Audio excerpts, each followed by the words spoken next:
बिस्मिल्लाहिर्रहमानिर्रहीम। अस्सलाम वालेकुम। मैं हूं करामत मुगल और मेरे साथ हैं सईद बलोच साहब, सीनियर जर्नलिस्ट हैं, सुप्रीम कोर्ट कवर करते हैं।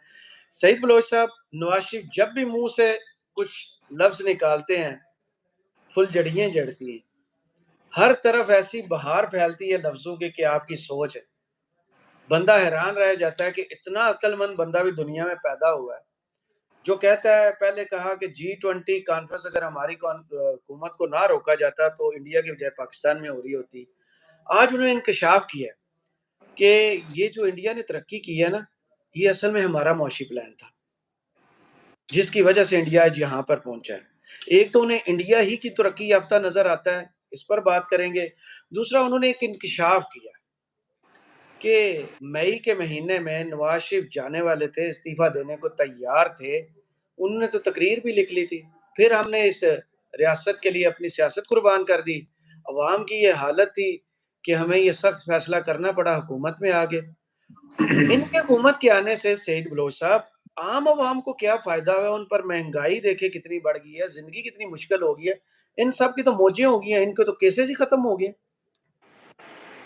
बहुत शुक्रिया करामत मुगल साहब। देखें, आपने कहा कि आम आवाम को इनकी हुकूमत आने से क्या फ़ायदा हुआ, तो आम आवाम को फ़ायदा हुआ है ठेंगा। और फ़ायदे हुए हैं सिर्फ इनको, इन्होंने देखें, इनके बहुत सारे जो पीडीएम के इत्तेहादी थे, सियासी रहनुमा थे, वो अपने मुख्तलिफ बयानात में, मुख्तलिफ इंटरव्यूज़ में इस बात का इकरार कर चुके हैं कि पीडीएम का हुकूमत में आने का वाहिद मकसद सिर्फ और सिर्फ नैब तरामीम करके अपने मुकदमात ख़त्म करना था। अभी आपको याद होगा, तकरीबन कोई 2 हफ्ते पहले सरदार अख्तर मैंगल साहब ने एक इंटरव्यू दिया था और उसमें उन्होंने भी इस बात का इकरार किया था कि हमने सिर्फ अपने मुकदमात ख़त्म करवाए हैं, लेकिन उसके बदले हमें अवाम की नफ़रत का अब सामना करना पड़ रहा है।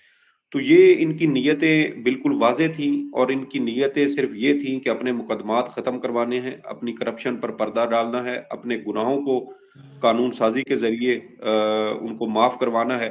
और ये यही इन्होंने कोशिश की, और ये उस कोशिश में तो किसी हद तक कामयाब रहे, लेकिन उसकी वजह से जो इन्होंने ये तारीखी गलती की, वो तारीखी गलती अब इनके गले पड़ चुकी है, और इनकी सियासी बका का अब ये सवाल पैदा हो गया है। और इसी वजह से ये मुख्तलिफ मौके पर उल्टी सीधी गुफ्तगू करते हुए भी नजर आते हैं। नवाज शरीफ साहब शायद ये भूल जाते हैं कि जब इनकी हुकूमत ख़त्म हुई थी, ये वजीर आज़म के ओहदे से बरतरफ हुए थे, तो उस वक्त पाकिस्तान की बरामदात 22 अरब डॉलर से भी कम हो चुकी थी। और आप देखें कि जब मुस्लिम लीग नून की हुकूमत ख़त्म हुई तो मुल्क में जो ज़र मुबादला के ज़खायर थे वो 7 अरब डॉलर तक गिर चुके थे। करंट अकाउंट खसारा 19 अरब डॉलर पे पहुंच चुका था, और जो तिजारती खसारा था वो 38 अरब डॉलर तक पहुंच चुका था। हमारी टेक्सटाइल इंडस्ट्री तकरीबन बंद हो चुकी थी। हम वो वक्त नहीं भूले, ना आवाम भूलते हैं, जब फैसलाबाद की सड़कों पर जो टेक्सटाइल इंडस्ट्री से ताल्लुक़ रखने वाले हजरात थे, उनकी जानिब से एहतजाजी बैनर लगाए जाते थे। तो ये वो सारी बातें हैं जो इस मुल्क में हो चुकी हैं, और अब ये अवाम को बेवकूफ़ बनाने की कोशिश करते हैं कि G20 पाकिस्तान में हो रही होती।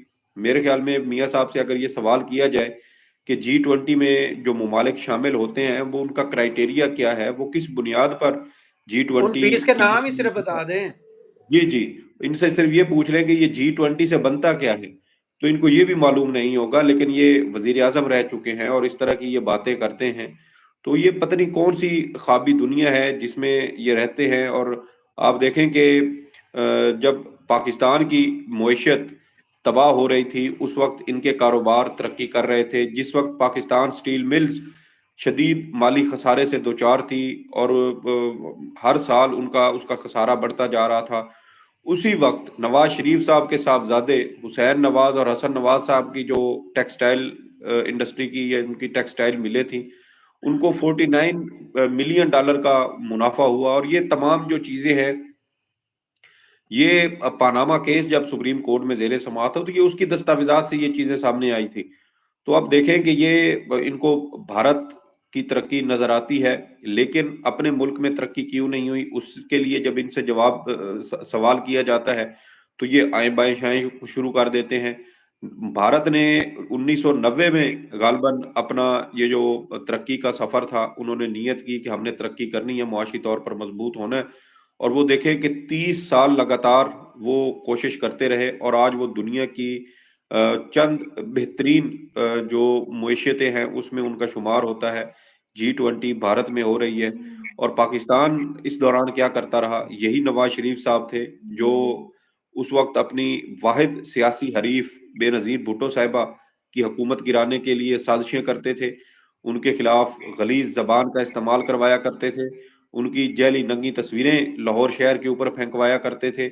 और आप देखें कि मुल्क के अंदर जो जो रिश्वत का कल्चर था, जिससे इंडस्ट्री को तबाह किया गया, वो सारा इन्हीं के दौर में शुरू हुआ। तो ये बताएं तो सही ना कि मुल्क तरक्की में पीछे कैसे चला गया। अब मैं एक और मिसाल आपको देता हूं कि जब 2013 में पाकिस्तान पीपल्स पार्टी की हुकूमत खत्म हुई, तो पाकिस्तान की जो बरामदात थी वो 25 अरब डॉलर से ज्यादा थी। और 2018 में जब मुस्लिम लीग नून की हुकूमत खत्म हुई तो वो बरामदात 2 से 3 अरब डॉलर तक कम हो चुकी थी, बजाय कि वो 5 साल में वो बढ़कर 30-35 अरब डॉलर उसको किया जाता, वो उल्टा 2-3 अरब डॉलर उनमें कमी वाक़ हो गई। तो ये नवाज शरीफ साहब पता नहीं किस दुनिया में रहते हैं, कौन से हकायक इनके सामने ये रखे जाते हैं और इनको सिर्फ ये नजर आता है कि तरक्की सिर्फ नवाज शरीफ साहब के दौर में होती है। तरक्की ना तो मुस्लिम लीग नून के शाहिद खाकान अब्बासी के दौर में होती है और ना ही मुस्लिम लीग नून के शहबाज शरीफ के दौर में होती है, बल्कि तरक्की अगर हुई है पाकिस्तान के अंदर तो वो सिर्फ नवाज शरीफ साहब कर सकते हैं।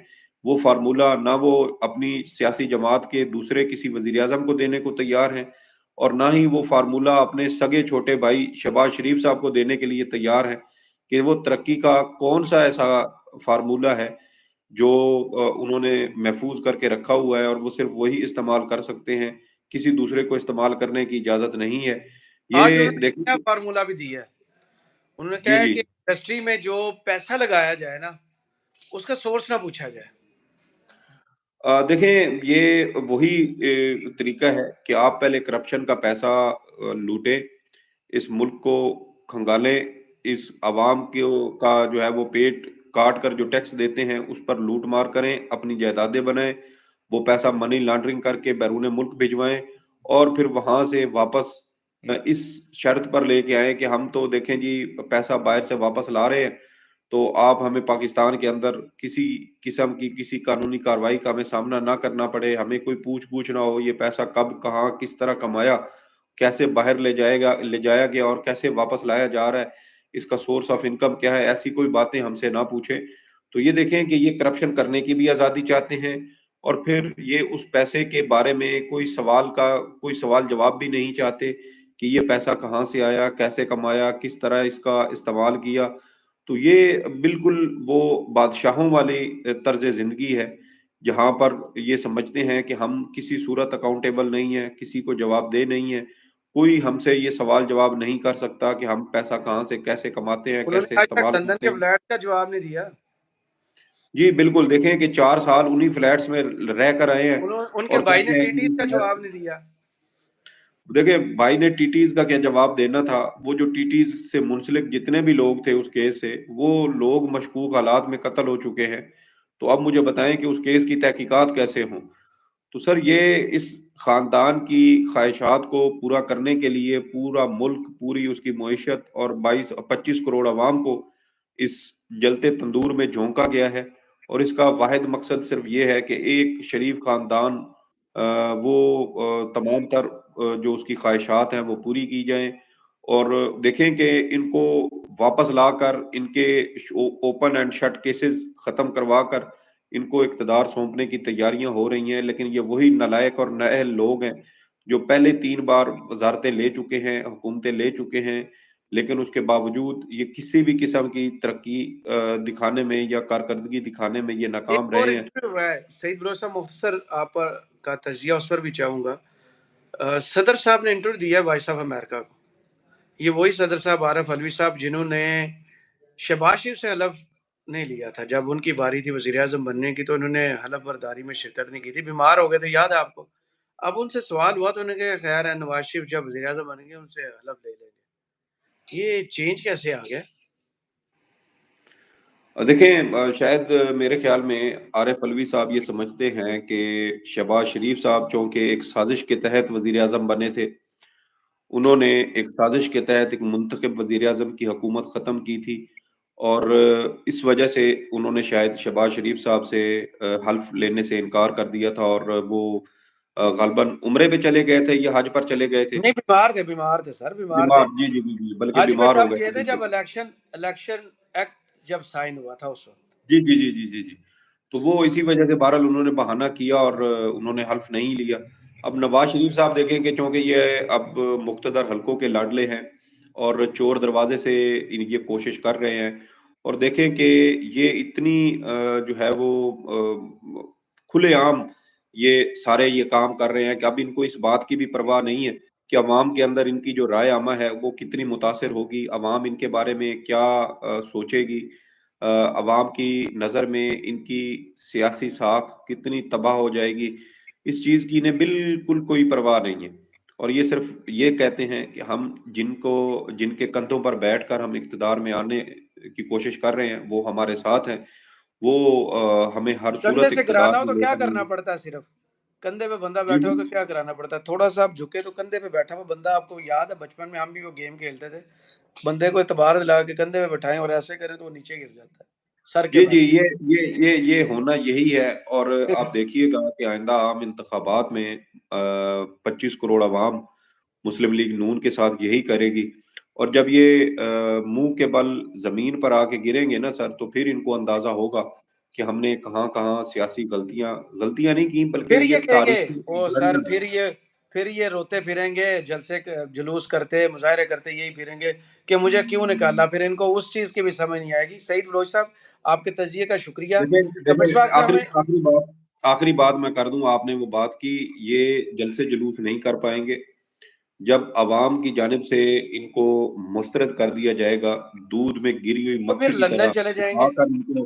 اٹھا کر ان کو باہر پٹک دیا جائے گا، تو پھر یہ اس ملک سے بھاگیں گے، کیونکہ گزشتہ 16-17 ماہ میں انہوں نے اس ملک پر جو فسطائیت طاری کی ہے، جو عوام پر مظالم کیے ہیں، جو سیاسی قیدیوں کے ساتھ مظالم ہوئے ہیں، جو پولیس اور دیگر ریاستی اداروں کا اندھا دھند استعمال کیا گیا ہے، اور اس ملک میں عوام کے اوپر جس طرح کا جبر کیا گیا ہے، مجھے نہیں لگتا کہ یہ آئندہ عام انتخابات کے صحیح۔ نتائج کے بعد اس ملک میں رہیں گے۔ یہ اپنی جان بچا کے یہاں سے فرار ہو جائیں گے، اور شاید ان کے جنازے بھی باہر ان کو پڑھنے پڑے، یہ ہر اور بار یہ یہی ہم دیکھتے ہیں سر، وہ اتنے لاڈلے ہیں، نظام پھر لچک دکھاتا ہے اور اس ملک میں آ جاتا ہے۔